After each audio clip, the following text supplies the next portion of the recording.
Hello and welcome to the Daily Mill for Friday the 23rd of January 2026. In today's Millwall news, apparently this is going to happen.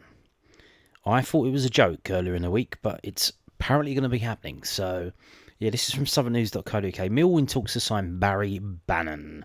Mill are in talks to sign Sheffield Wednesday captain Barry Bannan, with the midfielder appearing to move to the Lions over a host of other interested clubs. News it then understands.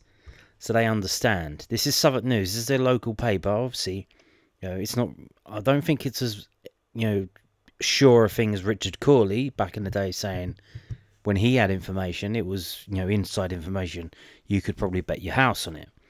But this is pretty much, if I would imagine this is gospel. So it was reported that Bannan, 36. Was likely to leave Hillsborough after the Howes away trip to Bristol City on Saturday, and he looks to have chosen Mill as his next destination. However, news then understands there is still a bit more to do before the move is completed, including Bannan emerging unscathed through the game tomorrow and a medical being completed. So you can see how committed he is to the move, that he's going to risk himself in a game tomorrow. Wow. Bannan's contract with the Owls was set to expire in the summer. So he would have been out of contract, so why are we paying for him? Why are we paying any money for him to get him now? The owner list, Sheffield Wednesday, have been in administration since October and are thought to be under pressure to sell players this month to keep money coming in. Well, the local paper is reporting that they have rejected a bid from Portsmouth for Svante Ingolson, who is a midfielder. So they've rejected a bid. I'm not saying like they should accept bids that are below par, that are just taking a piss. But they've rejected that bid and they're letting the talisman, Barry Bannan, they're letting him go. Wow. Okay. After all he's done for them, taking a pay cut, sticking with them and going down to League One, coming back up, all of that stuff. And they just, they shit all over him. Bannan, a former Scottish international, made 434 league appearances for the Owls since joining the club in August 2015. Born in Airdrie, Bannan came through Celtic and then Aston Villa's academy before making his first team debut for the Villains in the UEFA Cup game in December 2008. After loan stints at Derby County, Blackpool and Leeds United, he joined Crystal Palace permanently in 2013, where he made 22 Premier League appearances across 2 seasons. So there you go. Now, this is the local paper, Sheffield Star, via msn.com. Sheffield Wednesday set for devastating Barry Bannan transfer blow amid big interest. Sheffield Wednesday looks set to be handed a devastating transfer blow, with talismanic captain Barry Bannan likely to leave the club next week. The Star has previously reported that the Owls captain's future at Hillsborough was in doubt, with a number of clubs in the Championship as well as the Scottish Premiership keen to try and do a deal that would see him leave Hillsborough after a decade. It's thought that Bannan was eager to gauge some clarity over the future of the football club amid the ongoing takeover process, but it doesn't look like that has been possible to achieve. According to sources, a conversation has taken place this afternoon that saw Bannan inform his teammates and club staff that the trip to Bristol City on Saturday is set to be his last. The game at Ashton Cape will be his 477th outing in Wednesday colours. The favourite for Bannan's signature is Millwall, with Alex Neill a big fan of the diminutive Scott. He's a wee lad. And the understanding is that the Wednesday captain will be able to leave without any substantial transfer fee, potentially without a fee at all. Well, so basically, they're trying to offload him. So it's not about raising money then. I thought we just heard that they had to accept bids to raise money. But now they're like, oh, well, you're being paid a lot of wages, that you can fuck off for free. Like, what's happening? We're not even paying any money for him. It's more bad news for Wednesdayites, who have endured a torrid time in the lead up to Jeff Chansiri's exit and months that have followed, and unless something drastic changes, there will be an emotional weigh-in for the Owls as Bannan calls time in his long career at S6. That's their postcode, but who the fuck knows their postcode? Bannan may not be the only exit from S6 either, with others a target for clubs elsewhere, but no exit will sting quite as strongly as the wee Scottish man. So exactly, there you go. Now, moving on to this from FB Ref, which we are going to look at, even though the stats are not as good as they were because they were sent a cease and desist. He's 5'6.5". He's 36. He's just turned 36. He's in December the 1st. He's going to be 37 next December. He's Scottish, by the way. I'm Scottish, by the way. Right. So this is his career. On loan, championship, on loan, championship, on loan, championship. Played in the Premier League for Aston Villa. 3 seasons. Is that 3 seasons? 2010-11, 2011-12, 2012-13. Played 2 seasons in the Premier League for Crystal Palace, 2013-14, 2014-15. So, but you can see, bit part player.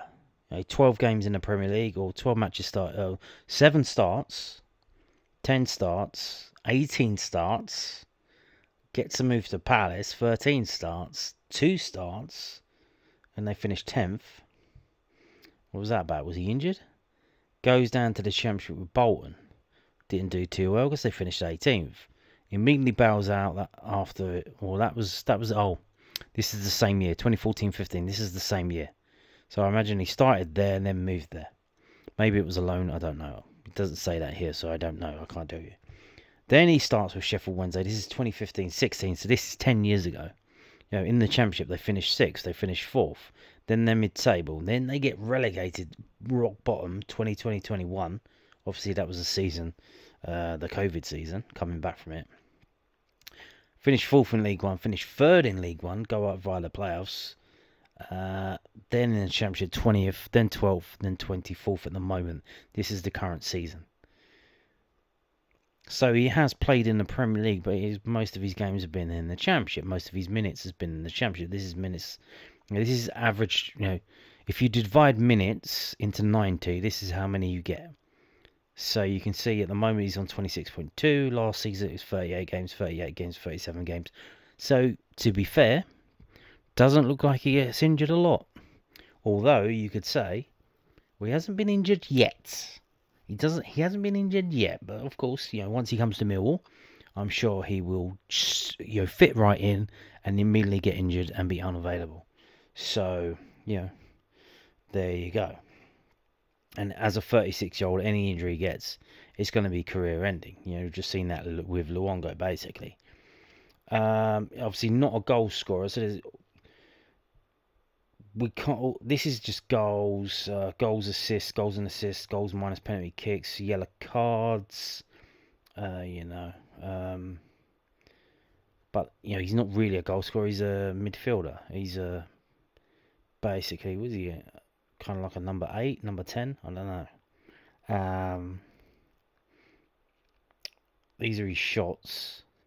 Shots on target as a percentage of total shots. So he can shoot. This season he can shoot. He's probably taking on. He steps up to the plate. Seems to be doing more this season because he's halfway through the season, just over halfway through the season. His stats are kind of tracking to be up with last season's. What have we got?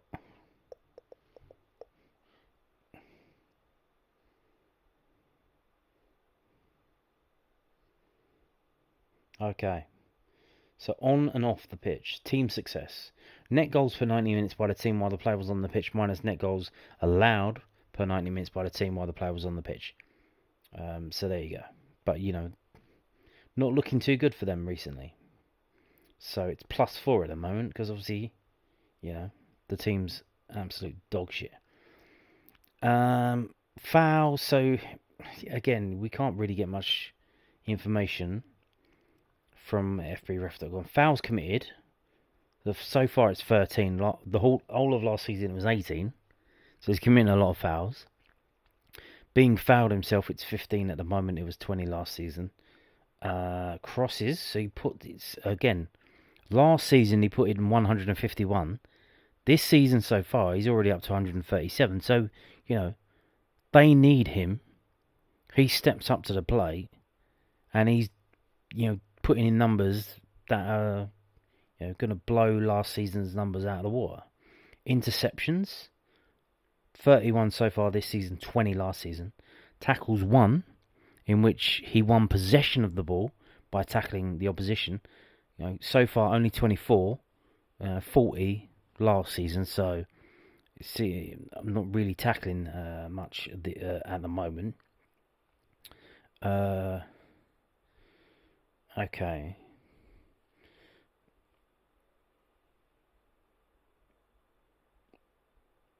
Okay.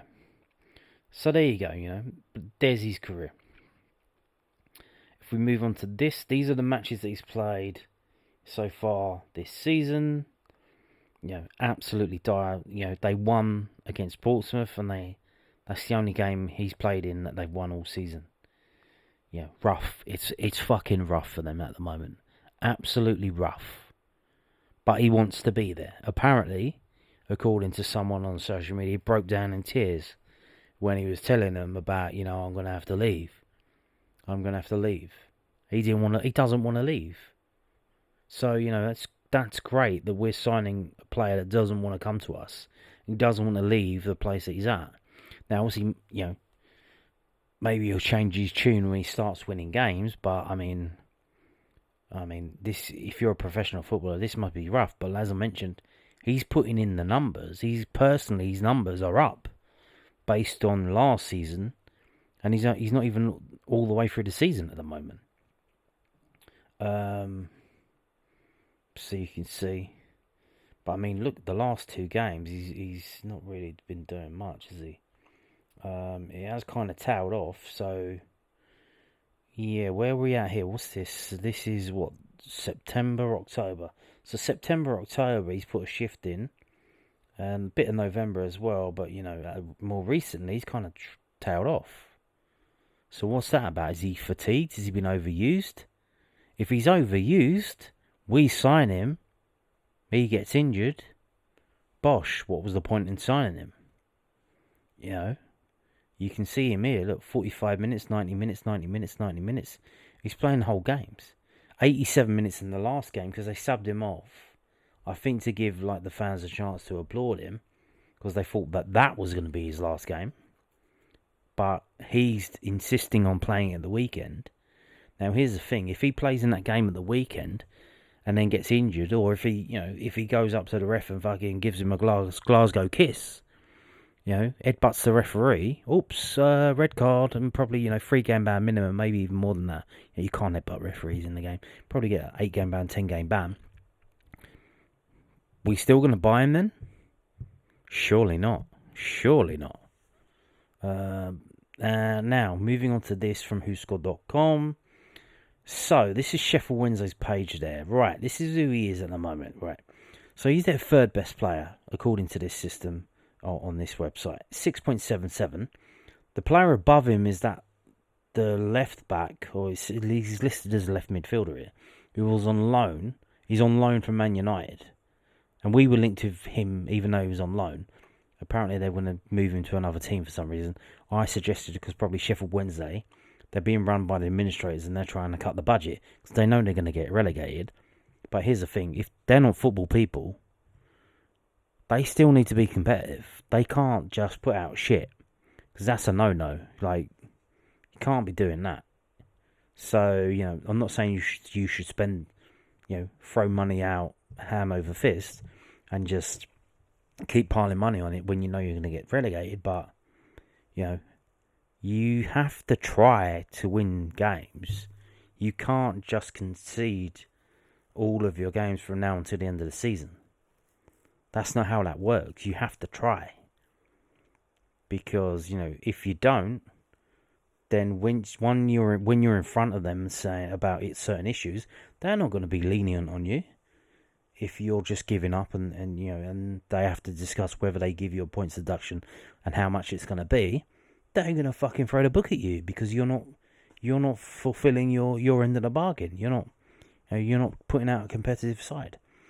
But the top player, he's only played 2 games as their goalkeeper. One of them, I don't know. So you can say Barry Bannan is their second best player. He's got 3 man of the matches, which is just based on the highest rating in the games on this website. At the moment, he's 6.77. It's 27 appearances, 2,367 minutes, which looks to be the most. It is the most. So, like I said, They've been flogging him to death. He's 36 years old. And you can think, well, that means he plays. That means he's available. He must be, physically fit and healthy because he's constantly available. Or maybe they're flogging him into the ground, and we're buying we're going to buy him, and then he's going to get injured with us because they ain't managing these minutes. 3 goals, 3 assists, 5 yellow cards, 1 red card, shots per game 1.1, passing sex percentage of 80.4, aerials 0.3. Obviously, he's a midget basically. Defensively, where are we at? Where is he? We have to do that. No, where's he gone? Oh, he's there. So defensively, 1.1 tackles per game, 1.2 interceptions per game, 0.9 clearances per game. Okay, offensively, is he doing? So he's okay. See, fucking hell, he's their top scorer with 3 goals. He's their top scorer, joint top scorer, to be fair. And the other guy that we were interested in, that Bailey Cadamartri, he's got 2 goals, and everyone's like, well, he's only scored 2 goals. Nobody's scoring for them. Nobody's scoring. So he's got 3 goals, 3 assists, he's the top scorer and the top assister in the shit team that he's in. Man. If we go to passing, again, he's there at the top. 1.9 key passes per game. Average passes per game 60.6. So it's literally the game is being run through him. Their entire movement is going through him, not the centre backs. He's the one who's on the ball the most. So literally, he's playing the most minutes and he's playing the most football. I'm sure he's going to survive until the end of the season without getting injured. Good Lord. Crosses per game 1.6, long balls per game 4, through balls 0.1 per game. So there you go. So that's on the Sheffield Wednesday page. If we click on his page, and then go down. So here we go. So as a central midfielder, 6.77. As an attacking midfielder, 6.49. As a substitute, 6.29. As a forward, he played as a forward in 1 game, 6.95. Like, how? As a defensive midfielder, he played 1 game with 6.52. His strengths are passing, through balls, key passes, taking set pieces, blocking the ball. He likes to play long balls. He plays the ball off the ground often, and he likes to shoot from distance. His weakness is aerial duels. Well, yes, he's a midget, as mentioned. So again, now, this is confusing to me. You may have picked up from my tone. I don't understand the point of this transfer. It seems to me to be a panic signing, because Steve Gallen did an interview in December where he said, we're going to be very busy in the January transfer window and we're going to get the deals done early. Don't worry, lads. We're now in the final week of the transfer window and we've got Jack Diddley's squad. Whatever the fuck they were doing hasn't come to fruition. The fans are baying for blood online on social media. So they're like, what can we get done? Well, we can strip Sheffield Wednesday, because we've literally been linked with Arian Mass, who's on loan from them. So we're probably trying to steal one of their loan players.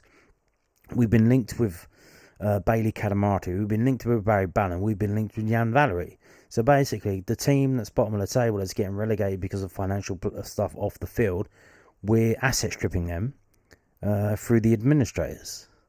And that's all we seem to be doing. It's like, wow, okay. But again, this doesn't make any sense to me, and I'm confused. I am absolutely confused, because everybody, and I'm sure you watching this, you're probably one of them, and no offence, I'm not trying to wind you up. All the people I'm seeing are absolutely ecstatic that this deal is going to be made. And here's the thing, I'm not one of the people who say, don't sign this guy, don't sign that guy.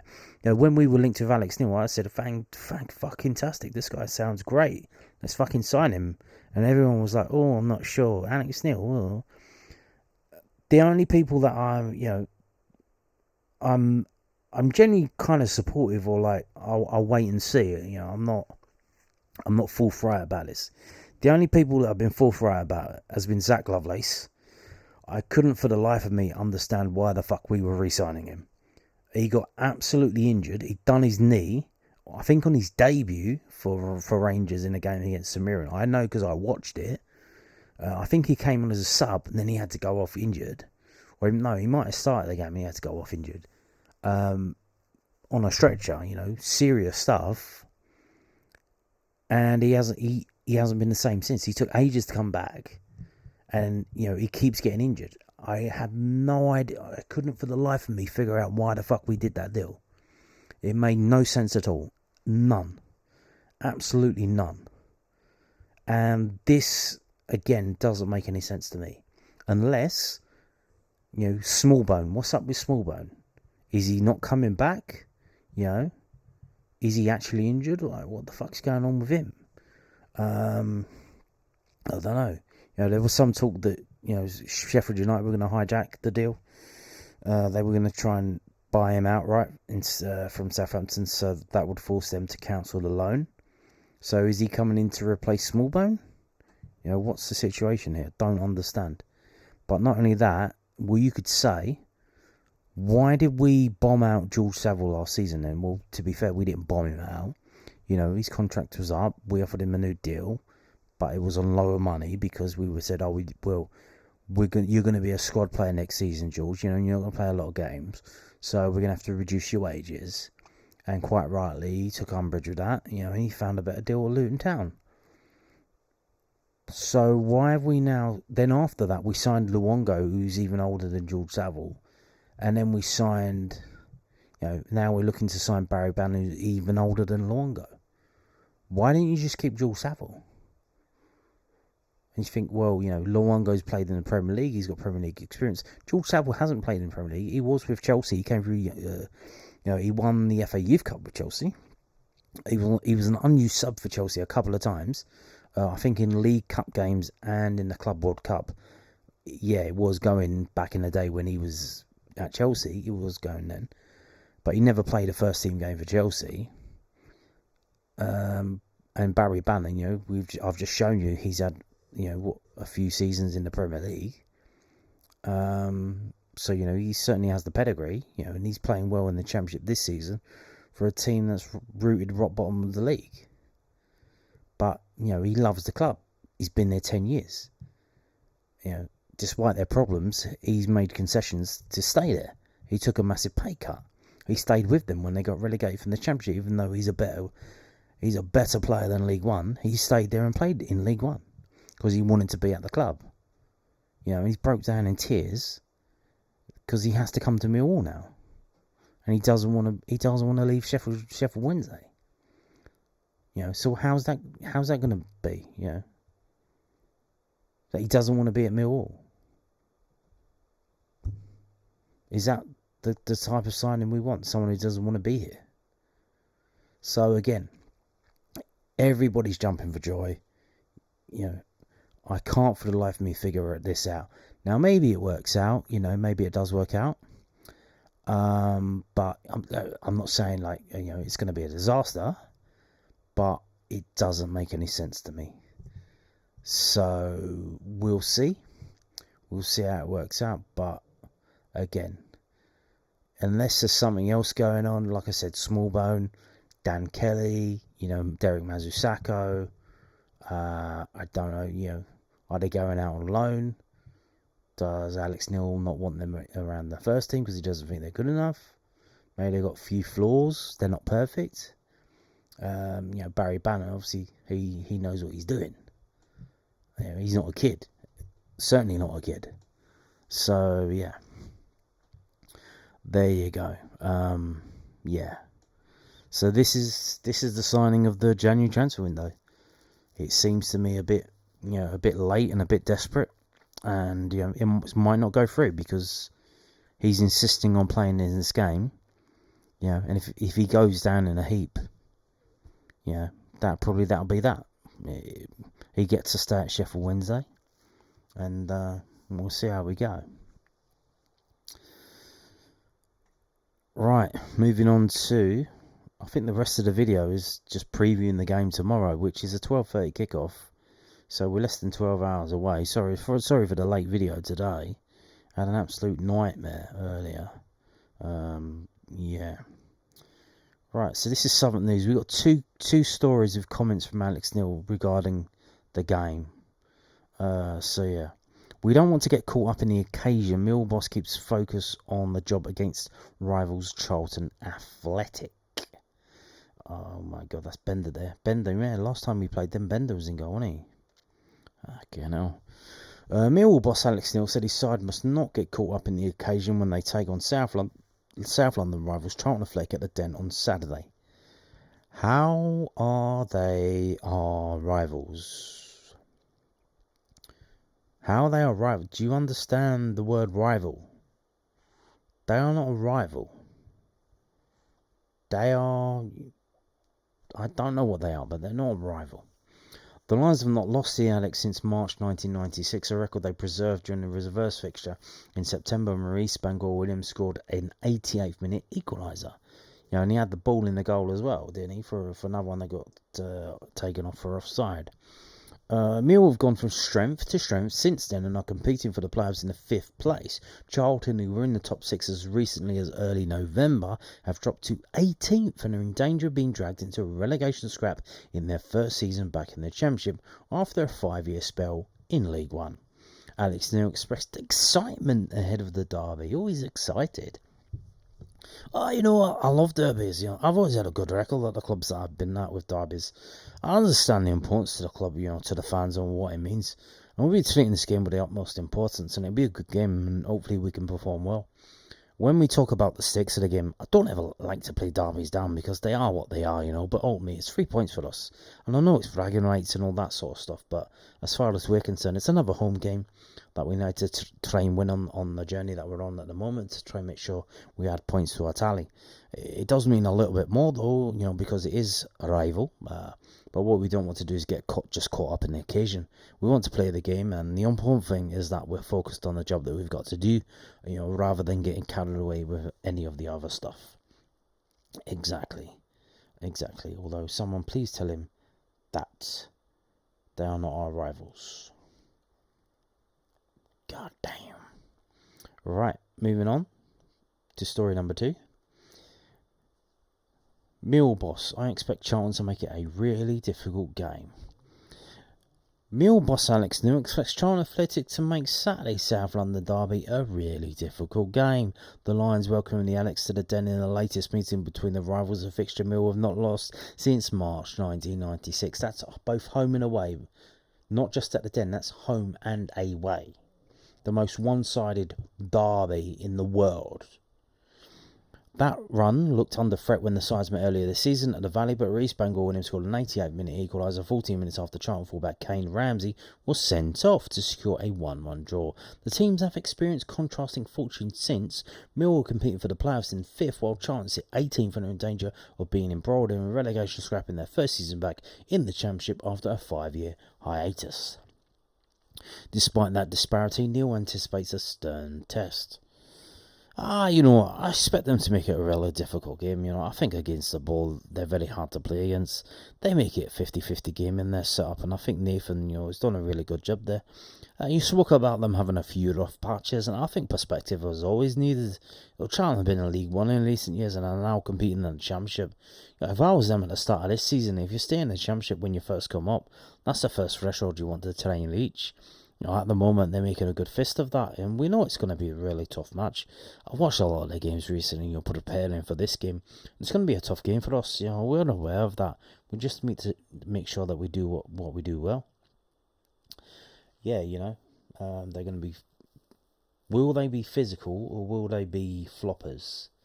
Because, you know, everyone said, oh, Mill are very physical, very, you know, pressing and all that stuff. Will they match us on that, or will they try and flop and try and con the referee? If you didn't know, he's Gavin Ward, the infamous Gavin Ward. So yeah, which, you know, if we were to lose the game, you would imagine it would be at the hands of Gavin Ward. You know, a penalty, a red card, some kind of bollocks like that. But you know, on the merits of the players themselves and the system and the management and the coaching, you would think, you know, you would think we've got this sewn up, don't you? Now, talking about the game, the Charlton fans were not happy. Not with, how shit their team is. That's a given. They were not happy with the situation regarding the game, the Den. So yeah, this is Charlton Athletic Supporters Trust, CAST, although they call it Cast Trust. I guess they didn't want to use the word cast, although in their logo it says cast. Yeah, they call themselves Cast Trust. Right, whatever. Right, so they complained to seemingly everyone, the Met Police, the council, the government, the UN, Millwall Football Club, about, we don't want to be held after the game. Don't hold us. We're special. We're autistic. We can't handle it. So they think they're being singled out. When, this is the shit that happens to us all over the fucking country wherever we go. Being treated like shit. Yeah, welcome to the club. So they apparently had some concessions given to them. And they've got information. Someone's not happy, but yeah. Right, so this is 3 days ago when they started to complain. CAST is in touch with the Met Police regarding the safety arrangements for our fans at and around the Den on Saturday. There is also the possibility that arrangements may change on the day in response to conditions. So, yeah, basically... Alright, let's get rid of that. I'm not logged in. I don't really do Facebook. Not my thing. I don't really do any social media. So what's happened is... Right, so this is from actual CharltonAFC.com, the club's page, website. Charlton Athletic had been in communication with the Met Police and Millwall about the post-match arrangements ahead of Saturday's fixture at the Den, 12:30 kickoff, by the way. Please see below the latest update from the Met Police. So if you're going back through South Bermondsey after the game, this is of importance to you. So this is why I'm telling you. So due to the fixture being sold out, it was sold out a while ago, by the way. They put the tickets on sale in December, I think 4 weeks before. Yeah. And it sold out, I think, 2 weeks ahead of the game. Delays are expected for away fans exiting onto Ballina Road post-match. Should there be any delays, away supporters will still be able to access the facilities in the away area, including bars and toilets. So yeah, for some reason, they seem to be under the impression that they can just walk out of the ground. So, when has that ever been the case? Yeah, there's a line of police and probably police horses outside the club shop and the Millwall Cafe to stop the two fans from interacting with each other. And it seems some of them, I guess they probably drive down there and they probably park within walking distance. They expect that they should just be able to walk out and then mingle with the Millwall fans. Despite the fact that, Millwall fans, most of them, if you look at the crowd, we don't wear shirts to the games. Most of them don't. Most of us don't wear shirts or scarves or hats. You would not know that that person is a Millwall fan by looking at them. Whereas some dopey fucking Charlton fan who's got his fucking top on thinks he can walk out into the ground and walk along a group of Millwall fans and everything's going to be hunky-dory. And, nothing... They should just be allowed to do that. Yeah. So, yeah. So what they're doing is Mill's keeping open the bars and the toilets for them. Which, for the people working in the bars, it's probably a fucking... That's a piss take, because they were expecting... they closed the bars after half time. So now they're going to have to stay there until probably half an hour after the game. And they're keeping the toilets open. So this is just, the Charlton fans going onto the road. Charlton fans heading towards South Bermondsey train station post-match can exit via the away walkway. However, a queuing system is likely to be in place due to platform capacity restrictions. Not only that, both sets of fans will most likely be trying to go up to London Bridge, most of them. They're going in the same direction, which is a disaster, because if you're trying to keep them separated, they're going to the same place. There's an online fan meeting. The advice. Right. The advice that we've had from the police in Mill is that while there are no plans to keep fans behind at the game, because this is what they were moaning about. Oh, don't keep us behind at the game. It's not even dark. It's not even going to get dark. Why are you shitting your pants? It's a 12:30 kickoff. You'll be going out at 2:30. What's the problem? It's not going to be dark. Like if it was a 3 p.m. kickoff, you'll be going home in the dark.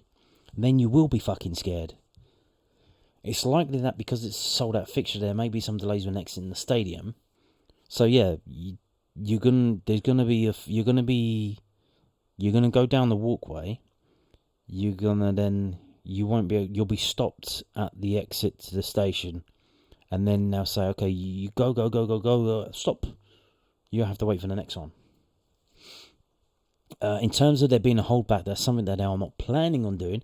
We should always be aware, though, that football matches are a live operation involving many fans and people, and some things may change during the match. And if that's the case, we'll work with the other club to make sure that's communicated as best as possible. So there you go. So this is what they were moaning about. Now, I don't know if this is because of them complaining or just because.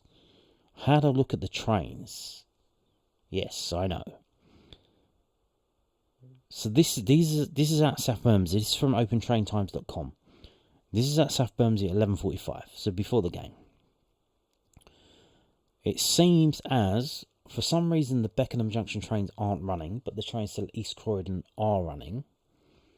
And there is a shuttle. They have put on a shuttle. So I don't know if that was always planned to be in place because of the game, because obviously it was most likely going to be a sellout, or if they've done it on very short notice because the Met Police have asked them, hey, can you put on these trains? Is it possible to do this? Because all you really need is a train to sit along the bridge. You need a driver, maybe a couple of drivers, because this is all day. They seem to be doing this from like 10 in the morning, 2 hours before kickoff. So where it says starts here, so there's a train that's going from South Bermondsey to London Bridge, and then it's going to go from London Bridge to South Bermondsey. Literally just doing that. Up and down, up and down, up and down, up and down. The other train is a train to East Croydon. There's no Beckenham Junction train. And that shuttle train, it starts at like 10:19, and I think it goes on until like 3 o'clock-ish. 4 o'clock. So there's one there at 4:23, which is way after the game. So, yeah, I don't know, 4:18, 4:23. Yeah, that's the last one. So the last one is 4:23, which is way after the game has ended. So I don't know if that's for the people working at the Den, the stewards and all that. That's very... I mean, if you're still there at 4:23, I mean, wow, good luck to you. I mean, damn, that's some journey back to the station that you've had. But yeah, this is what they're doing tomorrow. So again, I don't know if it's because the Charlton fans are moaning, or whether it's just the police have put this on. The train companies just put it on anyway. It seems that they can do it because the Beckenham Junction train isn't running. So maybe there's a space there that they could do it, and they have done it. So there you go. Now, let's talk about the actual fucking game then, shall we? So this is a preview from millfc.co.uk, Mill vs Charlton Athletic. Obviously, as mentioned, it is a 12:30 kickoff, so do be aware of that. So, injured players. So, for some reason, Joe Bryan is now injured. Didn't know that. That's interesting. So, Joe Bryan, Dan Kelly, Will Smallbone, Lucas Jones, and Derek Mazusaku. Fucking Derek Mazusaku's injured again. Oh, God. Massimo Luongo said maybe that's why we're trying to get Barry Bannan. How bad is that then? I didn't even hear about that. Suffolk News, ask fucking Alex Neill what the fuck's going on with these injuries now. We need an injury update. We haven't had one this week. It should be like the daily injury update. Massimo Luongo will miss, well, of course, he's out for the season. We'll miss the visit of the Annex, with those who made the midweek journey to Coventry City available for selection by Alex Neill. So, yeah, you read this and you learn little bits and pieces, huh? Joe Bryan's injured and Derek Mazusaku's injured. Fucking hell. I do a Daily Mail channel. I didn't even know they were injured. So, moving on to this. Supporter information ahead of Millwall versus Charlton Athletic. It's a sold-out game. You cannot get tickets. There have been some spares, but I don't think there's a lot, really, to be honest. And because it's all sold out, there are 10 windows for collections, and there's one window which is for general inquiries. So I don't know what that's about with future. If you want to buy a ticket for the next game or something like that. If you want to buy a membership, where have you been all season? But, maybe you think, we're going to get in the playoffs, I should jump the queue. You have to go round to the Coldblow Lane ticket office and buy it there. You can also buy a stadium tour. I don't know if that's for this game or future games. And if you want to buy a ticket for the Sheffield United game, which is the next game next week, or Portsmouth at home, or Birmingham City at home, you have to actually go around to the Coldblow Lane ticket office. So there you go. Stadium information, fan zone. So that all of the bars are opening at 10:30, which is 2 hours before kickoff. It is an early kickoff. Turnstiles are open at 11. So there you go. Fan zone. The fan zone will be open post match. So obviously they're trying to encourage you to not rush to the station. Obviously, it's an early kickoff, so it's still going to be sunny outside. Is it going to be sunny? Is it going to be raining tomorrow? I hope it doesn't fucking rain. It's been raining all week. It's doing my fucking head in, man. Queues are expected at the turnstiles. Arrive early to ensure you are inside the stadium for kickoff. Yeah, and there's a thing before the game, Jimmy's Day. So do be aware of that. As mentioned, 4 trains will be running for each hour to and from South Bermondsey Station. Queues are expected post-match for supporters looking to use South Bermondsey Station. A queuing system is likely to be in place due to platform capacity restrictions. And then they're talking the away fans stuff that I just told you about. Jimmy's Day, Barry Bannan will address the crowd at 12:20, so 10 minutes before kickoff. Make sure you're in the seats by that time. And you can, if you want to, you can still get the Wicket thing, the Wicket group patch sewn on or ironed on to the old My Guava thing, free of charge, but they want proof of purchase, so that's still going on. Okay, so there you go. That's the information for the supporters going to the game. Now, if you're not going to the game, you can watch it on Millwall TV, but only in selected territories. And you know what that means, yes, and I'll tell you about that in the next thing. So, if you want to buy a match pass for Millwall TV, you have to be in these following countries that are scrolling down the screen right now. Well, I'm going to say some of them.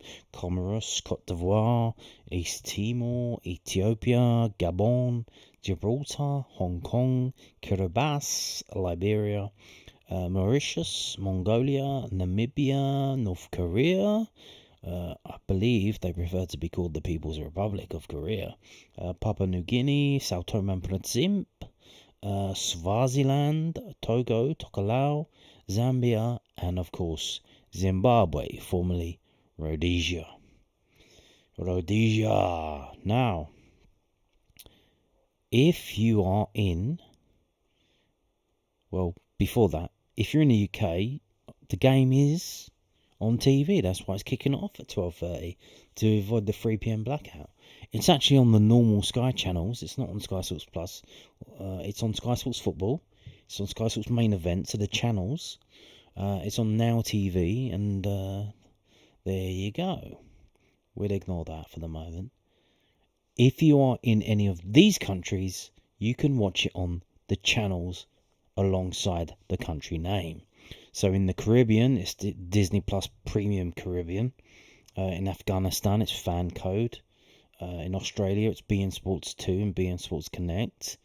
We go down and down. In South America, it seems to be Disney Plus Premium. It's in Africa, in various countries, Super Sport Maximo. Czech Republic, One Play and Nova Sports 6. What have we got? Faroe Islands is on TV3 Max, so it just goes on and on and on and on and on and on. In Japan, it's on DAZN Japan. Malta, TSN1 Malta, Viaplay Netherlands, Viaplay Norway. So in Scandinavia, it seems to be on Viaplay. Singapore, 111 Mio Sports 1. Slovakia, Slovenia, Sri Lanka. In Turkey, it's on XN, EXXN, EN. In Thailand, it's on Monomax. In the USA, it's on Paramount Plus and CBS Sports Golazzo. So there you go. These are the TV channels that you can watch on around the world. Around the world. How amazing is that? The game will be filmed on a camera and bounced up off the satellite and spread around the world. Amazing stuff. Absolutely incredible. Now, moving on to this, which is from EFL.com. It is their pre-match stat pack, which is from Opta. And they do this before every round of games. And we got the Millwall Charlton one. So you're going to have to read it and then we're going to have to translate it. So Millwall are unbeaten across their last 13 league games against Charlton Athletic. 1-7, drawn 6. Since the 2-0 defeat in March 1996, they've conceded just 8 goals in those 13 games, 4 of which came in the first match of the run, which was a 4-4 draw in December 2009. Well, let's have a look at this. So, the last 13 league games against Charlton, home and away. We, Millwall, have won 7, drawn 6, and lost 0. We've lost 0. We've conceded just 8 goals in those 13 games, but 4 of them were in the first game. So 4 of them were in one game, and 4 of them were in the other 12. How about that? Charlton Athletic have lost 9 of their last 12 away league games against Millwall. 1-1, drawn 2, losing their last 3 in succession. Their only victory during that time came with a 2-0 success in December 1995. So this is games at the Den, the old Den, the new Den. Charlton Athletic have lost 9 of their last 12 away games at Millwall. So Charlton have won 1, drawn 2, and lost 9 of the last 12 trips to Millwall. Having lost 3 of their first 4 home league games this season, Millwall have now lost just 1 of their last 10 at the Den. Indeed.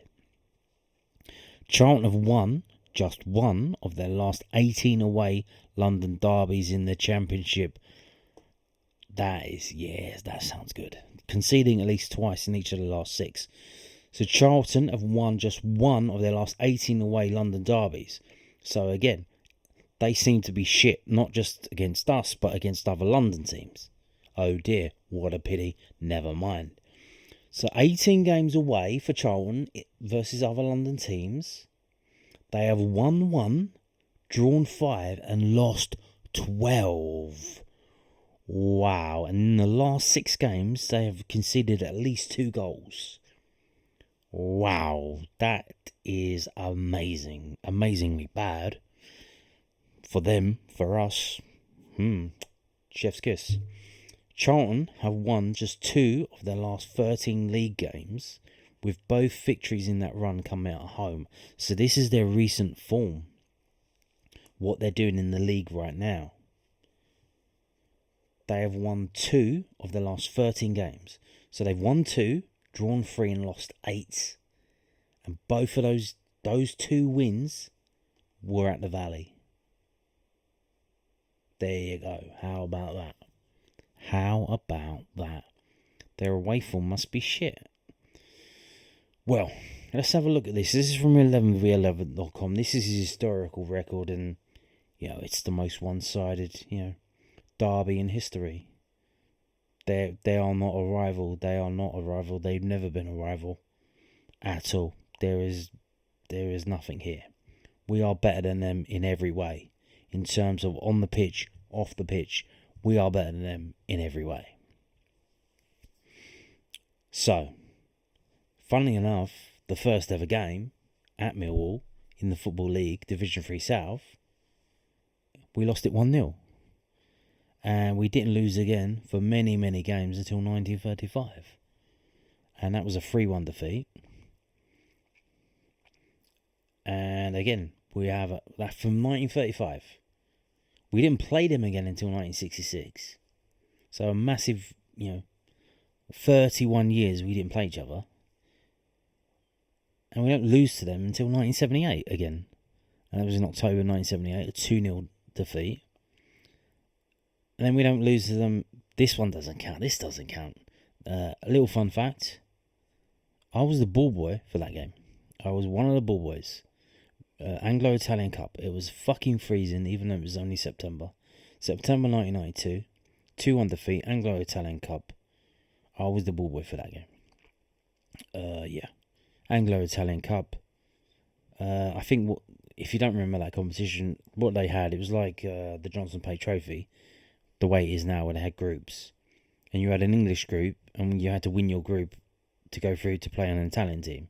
So we didn't get to the Italian part, we just had the Anglo part. And yeah, there was a defeat in that. And then the defeat that everyone's going on about, the last one in 1995. But at the moment, we've won the last 3. We've drawn 2 before that. And this is, we score. We can score. We can score goals. 3-1, 4-0, 3-1, 3-1. 3-2, 6-0. 6-0 in January 1931. 3rd of January though. And a 5-0 in February 1928. So yeah, this is one-sided affair. So this is a game you would expect to win. And if we don't win, it's going to be devastating. Absolutely devastating. Even if it's a draw. If we don't win this game, whether that's a 1-0 win, where we're very, very lucky, or whether that's a 10-0 thrashing and we beat the fucking shit out of them. Or if we don't win the game, it's going to be devastating. So, let's move on to this. This is from WhoScored.com. We're going to start previewing and predicting the game. As mentioned, here we go. Last 6 games, we've won 3, we've drawn 3, we've lost 0. Although, for some reason, they put a friendly on here. That doesn't count. They put the friendly on from July 2023. That doesn't count. So let's just ignore that because it doesn't count. Fair enough. So this is how the table goes at the minute. There was a game today. Was it West Brom and someone? Was it? It wasn't Coventry, was it? I have no idea. Give me a minute because I'm bringing it up on my mobile phone, which is in my hand as I speak to you, as I try to delay. Okay, it was Derby 1, West Brom 1, so nothing to do with the top of the table. In fact, to do with Charlton. West Brom dropped some points, so that helps them out. Derby are up there. Okay. Didn't know that. I thought they were still down near the bottom. So we're 5th. We're an early kickoff. I think Ipswich are an early kickoff as well. That gives us a chance to put some points on the board, to put our win first and let everyone else try and catch up to that. If we don't win, we cannot be overtaken by Watford, so we will stay in the playoff places at the moment. Although, of course, it will probably close the points. And then we'll have to make sure we win the next game so we don't drop out. But at the moment, But even then, like I said, it will be devastating if we don't win this game. Because this is historically, you've seen how bad it is for them. We have to win this game. So, home form and away form. So, home games so far this season, we've had 14. We had 26 points. We're one of the best home teams in the division. And that's despite losing 4 games. We've actually won 8, drawn 2, and lost 4. And if you look at all the teams around us, they've actually drawn a lot of games. But we have won 8, drawn 2, lost 4. Only scored 17, only conceded 17. Which is incredibly low. Incredibly low. It's the lowest in the top half of this table here. only 17 home games. But again, tomorrow's game is a chance to do something about that. You would imagine, unless they park the bus, which is a problem. We do have problem breaking teams down that do defend quite. What do they call it? They call it low block or some shit like that. Slow block, low block, some shit like that. Deep block. Away form. There you go. Look at that. 14 games. They've won 2, drawn 5, lost 7. They've only scored 12 away goals in 14. That's less than a goal a game. And they conceded 20. So, yeah. And as you can see, so they drew at Birmingham and they drew at Blackburn. So let's go for the form table. We are 6th in the form table. The last 6 games, we've won 3, drawn 2, lost 1. They are 19th. They have won 2, they've won 1, drawn 2, lost 3. So the reverse of us. We've got 3-2-1. They've got 1-2-3. If we go down, these are the last 6 home games for Mill, the last 6 away games for Charlton. If we start with us, we have scored in each of the last 6 games, but we failed to score against Ipswich on Boxing Day, although that was a good performance. We've won the last 2, 2-1 against Bristol City, 2-1 against Swansea. So scoring 2 but conceding. The whole game was an absolute nightmare. The Southampton game was fantastic. And I can't even remember the Sheffield Wednesday game. That was in November. Can I remember it? But we won 1-0. Although, I think this was in the height of Femi being missing, wasn't it? If we go to Charlton, they score. They do score. They failed to score against Norwich and they failed to score against Stoke. They scored against Coventry, the league leaders. They scored against Birmingham. They scored against Portsmouth. And they scored against Blackburn. They lost 2-1 away at Portsmouth. We lost 3-1 away at Portsmouth. We lost 2-0 away at Blackburn. They got a 2-2 draw. So, yeah. But you can see the best they've done. They drew away at Blackburn and they drew away at Birmingham. Other than that, it's been a defeat, and a defeat. So, yeah, there you go. If we go down, strengths and weaknesses. We've got a lot of strengths. They don't. They've got a few weaknesses, although so do we. Right, let's get onto the prediction then. What is going to be the score? What is going to be the score? So they have a few players injured. One of their better players, Josh Edwards, he's out. We know about our injuries. Again, Derek Masasaka, doubtful. Why is he doubtful? Okay.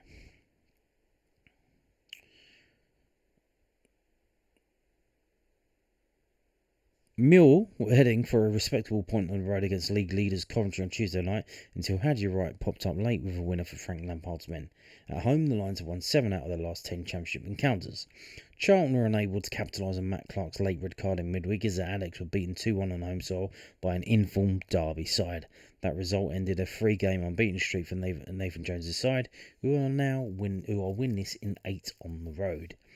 But they say it's going to be Millwall 1, Charlton 0. Millwall 1, Charlton 0. Okay, so let's move on to this. This is from sportsmole.co.uk. Don't have time to read through it. They do an excellent, preview, but we've already covered all of this stuff, so there's no point me going through it again. What we'll do is we will go down, scroll it. If you want to, read this, do feel free to go to sportsmole.co.uk and check it out. But they say it's going to be Mill 2, Charlton 1. Mill 2, Charlton 1. Mill tend to perform well in this fixture, and considering they've won their last 2 home games, we think the Lions will make full use of home advantage to take 3 points off a Charlton side that have lost 5 of their last 7 away games. So yeah, there you go.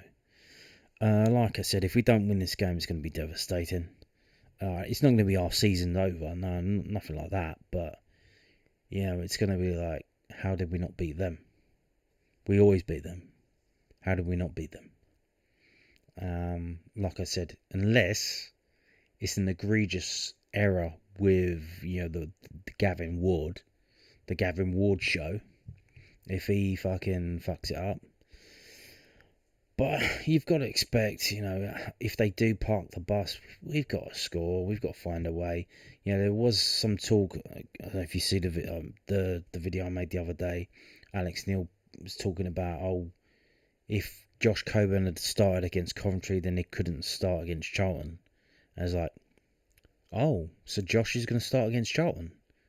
So is Ivanovic going to start as well? Is he going to be 2 up front, or are you going to rest Ivanovic? Is Ivanovic going to be on the bench? So yeah, could be 2 up front, which would be interesting. That's how the end of last season, it was 2 up front, and they were firing all cylinders. So we'll see how we go, but it's a full house. It's sold out. There's going to be a lot of noise there. And, it's going to be it should be a proper Millwall atmosphere. Should be a proper Millwall atmosphere. And, I can see us. Can I see us? I can see us scoring maybe 2 or 3. I would like 3, but maybe 2 might be more realistic.